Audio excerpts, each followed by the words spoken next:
Román, Sí. disculpa, ¿están solicitando permiso para grabación? Porque si graban yo no tengo problema, ¿no? Pero habían dicho que no se iban a grabar las cosas, no sé. Sí, claro, por eso Rodrigo me solicitó la autorización Ok, para grabar. ellos aceptaron. Ok, ok. Está bien, no hay problema. Era para Pero saber. sí, sí, Perfecto. sí, claro, No, solamente eso. si El- él el- lo permite, eso está perfecto, no pasa nada. Como los otros no se hicieron, por eso preguntaba, digo, no sabía quién había solicitado. Perfecto. Sí, yo hice la solicitación, yo soy profesor correferente de Diego. Solo voy a grabar la presentación de Diego. Ningún problema, ningún problema. Ok. Entonces, listo, Diego, pues empezar. Rodrigo. Diego, no se te escucha.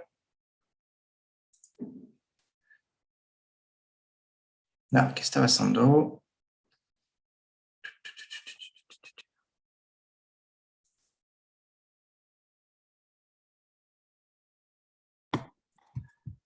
Y ahora sí. ¿Ahora se me escucha bien? Sí, veamos. Perfecto. Ya, bueno. Mi nombre es Diego Rioseco, soy estudiante de Magíster en Ciencias de la Ingeniería Mecánica y junto con el profesor Rodrigo Casinelli Pallarini les presentaremos la investigación titulada Verificación y validación del código computacional de CMSI FOAM+ por medio de simulaciones de un flujo de gas hipersónico enrarecido sobre un cono romo de 70 grados. Bueno, para contextualizar un poco, tenemos que entender que la reentrada atmosférica es uno de los problemas más desafiantes de la exploración planetaria y básicamente consiste en que un vehículo espacial logre sobrevivir a las difíciles condiciones que impone la atmósfera de regreso al planeta. Es así como históricamente se han utilizado los conocidos sistemas de protección térmica rígidos o aeroshell, como el que se muestra en la imagen superior, ¿sí? Los cuales funcionan básicamente como un gran área de contacto que embiste a la atmósfera, logrando así disminuir el coeficiente balístico del vehículo, generando que éste desacelere y disipe la gran carga de calor que se genera. Pero las desventajas de este tipo de tecnología es principalmente con respecto a que su tamaño se encuentra limitado por el cohete que transporta dicha aeronave hacia el espacio, ¿sí? Es así como en las últimas décadas se ha acuñado el concepto de desacelerador aerodinámico inflable, como el que se muestra en la imagen inferior, los cuales tienen la posibilidad de empaquetarse para ser transportados y solo desplegar este protector térmico cuando es requerido en la etapa de reentrada atmosférica. Además, presentan un bajo peso y un bajo volumen, han demostrado ser confiables y tienen un bajo costo. Es así como dentro de esta investigación se plantea su utilización en las tecnologías CubeSat, que son un tipo de nanosatélites, de forma tal de que estos puedan reentrar a la Tierra y ser reutilizadas partes de sus componentes, disminuyendo aún más los costos asociados a este tipo de tecnologías.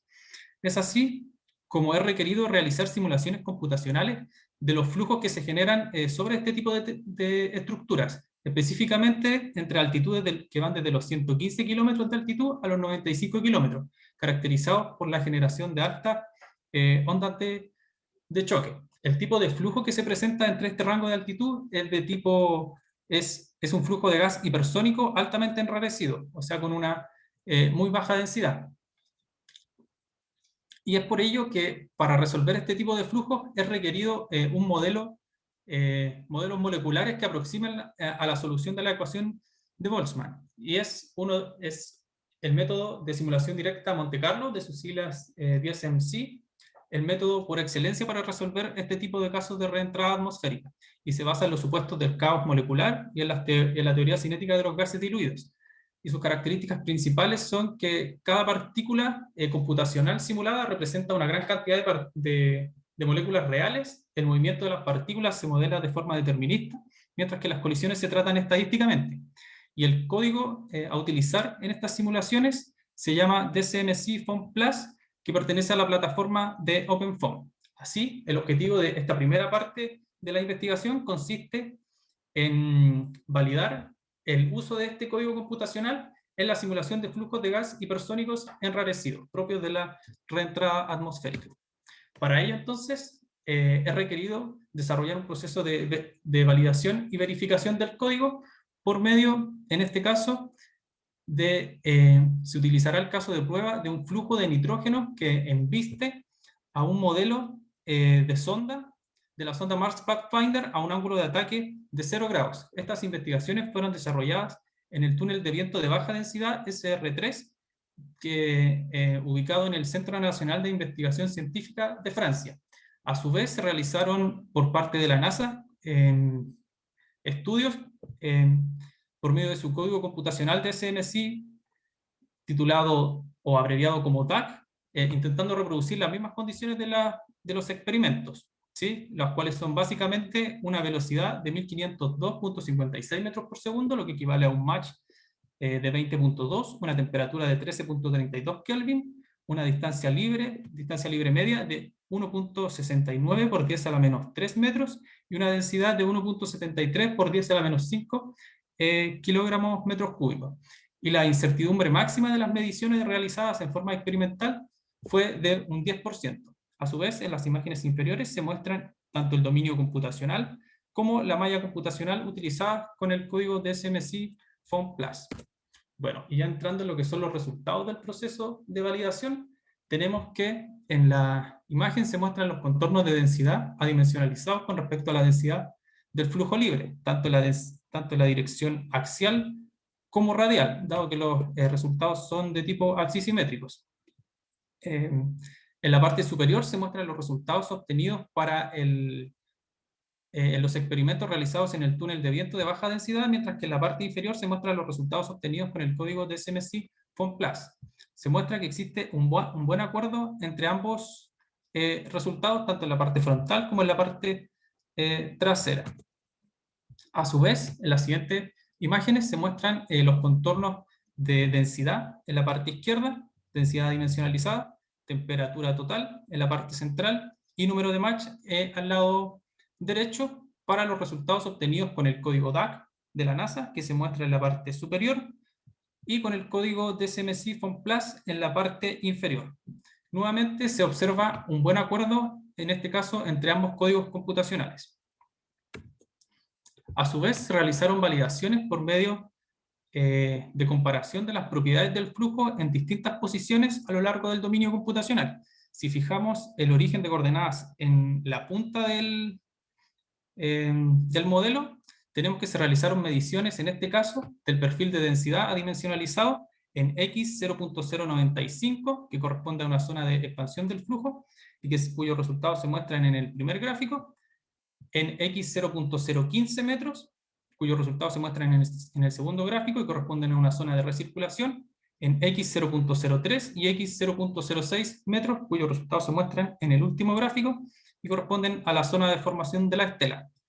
Los resultados a comparar son los obtenidos con el código DAC de la NASA, que se muestran en círculos grises, con los resultados obtenidos con el código SMC FOAM, que se muestran en línea continua. Nuevamente se encuentra un buen acuerdo entre los resultados, independiente de la posición en que se haya medido, en este caso, el perfil de densidad adimensional. A su vez, se realizaron mediciones en las mismas posiciones señaladas anteriormente y comparando nuevamente ambos códigos, pero esta vez para los perfiles de temperatura adimensional. Nuevamente se encontró un buen acuerdo entre ambos códigos computacionales. Y finalmente, con respecto al proceso de validación, se realizaron comparaciones para las propiedades sobre la superficie de la sonda, o del modelo de sonda. En este caso se comparan los coeficientes de transferencia de calor, coeficiente de presión y coeficiente de fricción a lo largo de la superficie del modelo, comparando en línea gris el código de SMC FOAM+, en línea negra punteada los resultados para el código DAC, y con cuadrados negros los experimentos realizados en el túnel de viento.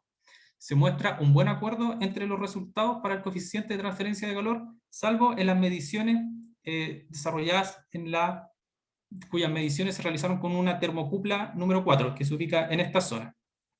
¿Okay? A su vez, se comparan los resultados para el coeficiente de presión solo para los dos códigos computacionales, dado que no se dispone de información experimental para estas mediciones y del coeficiente de fricción, encontrándose un buen acuerdo entre ambos códigos computacionales.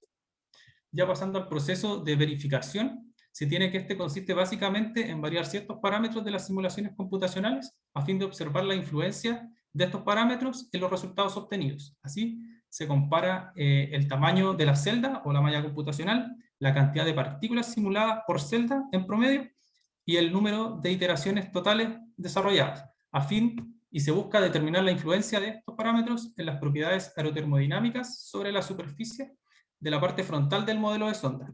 Se escoge la parte frontal del modelo de sonda, que vendría a ser esta zona, puesto que es en donde se encontraron diferencias apreciables entre los resultados del proceso de verificación. Así, se realiza en primera instancia el estudio de la malla computacional, y se comparan los coeficientes de transferencia de calor, coeficiente de presión y coeficiente de fricción. La malla gruesa se grafican con rombos y corresponden a un tamaño de celda de una distancia libre media. En el caso de la malla estándar se representan con línea continua y cuyo tamaño de celda es de la mitad de una distancia libre media, y finalmente una malla fina que se representa con cuadrados que representa un tercio de la distancia libre media, mientras que el resto de los parámetros computacionales se mantuvieron constantes. Se observa cómo la malla gruesa, en el caso del coeficiente de transferencia de calor, se ve levemente, obtiene resultados levemente superiores a los de la malla estándar y malla fina, las cuales presentan resultados bastante similares. Esto se acrecenta aún más en el coeficiente de fricción, cuyos resultados para la malla gruesa tienden a ser superiores a los de la malla estándar y malla fina, cuyos resultados son bastante similares.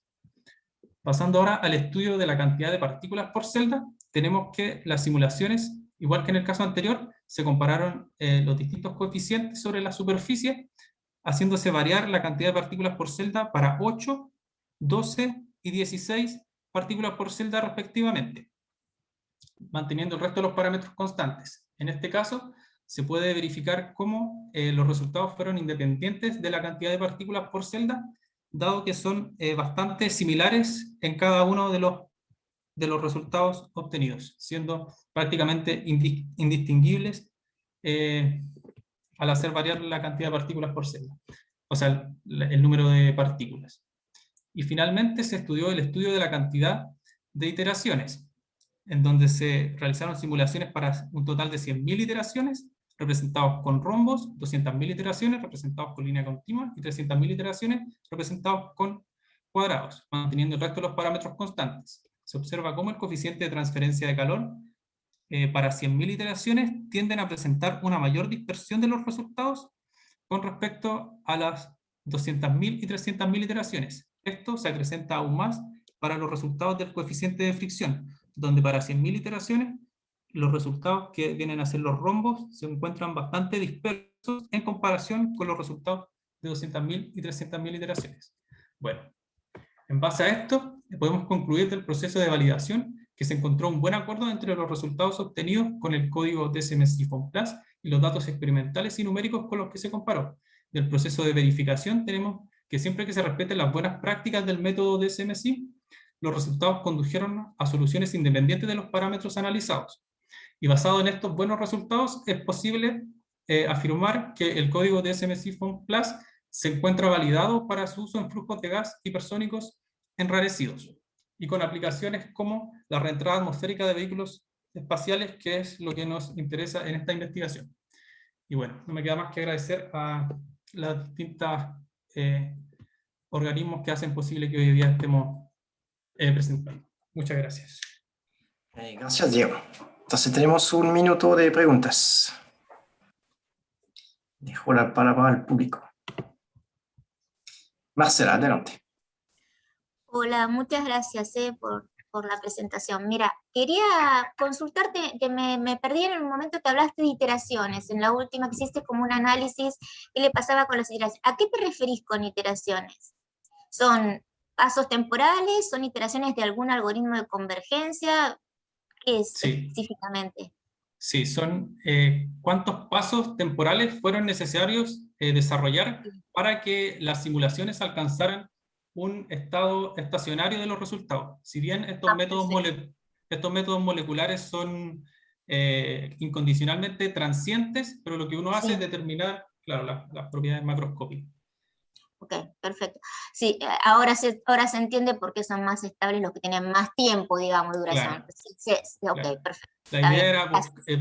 era encontrar el valor en el que los resultados ya eran aceptables, dado que estas Claro, simulaciones tardan un tiempo considerable en claro, desarrollarse. para ahorrar un poco el tiempo de computación y saber cuánto, pero en iteraciones en sentido de pasos temporales en el fondo. Claro. Perfecto, gracias. Bueno, no sé, podemos tomar una pregunta bien corta más, pero ya estamos en el tiempo de receso normalmente.